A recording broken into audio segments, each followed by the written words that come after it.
Well, as some media outlets continue to obsess over an MP in a car, London has seen another absolutely horrific weekend of violence. 14 stabbings and 3 murders and 2 bodies discovered across the capital. Now, I've barely seen this reported, guys. Let me know in the comments. Have you seen this really reported yet? Because it's yet another horrific weekend in London. The last 48 hours Met police officers in Shoreditch, Dagenham and in Oxford Street in the heart of London. A young man stabbed near Oxford Street of all places. A teenager lost his life. The first instance at the very start of the weekend saw a man in his late 20s stabbed on Blackstock Road near Finsbury Park Tube Station just after 8 p.m. Police attended the scene, provided first aid. A few hours later, police responded to another stabbing in Shoreditch.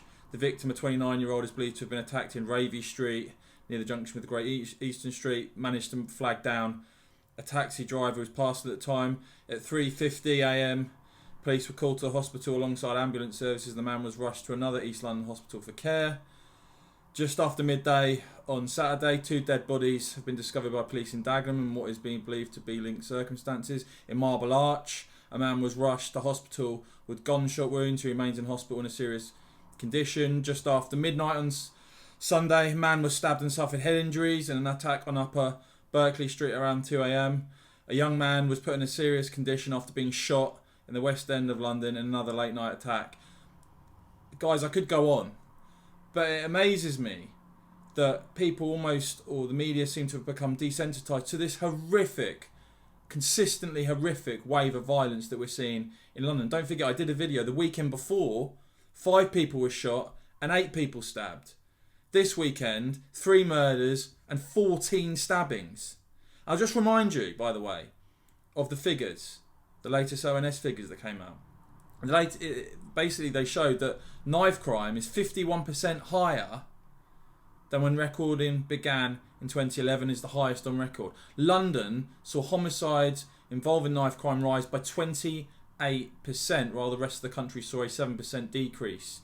And around a third, 34% of all knife crimes in England and Wales are recorded in London alone. Frankly, I think the media need to be caring a bit more about the horrific wave of violence that is blighting the capital and communities in the capital.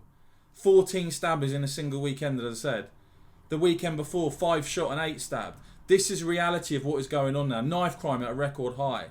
We need a far tougher approach on law and order. Those that are carrying weapons need to be facing mandatory sentence. We need to be discussing about what we can do to clamp down on this. Stop releasing prisoners early. Stop giving out a weak signal that you can walk around with a knife, and if you get caught, the penalties you face will not be severe. That must change. These numbers are shocking, and I think are worth highlighting because we need to look at the reality, I'm afraid, of violent crime in our country.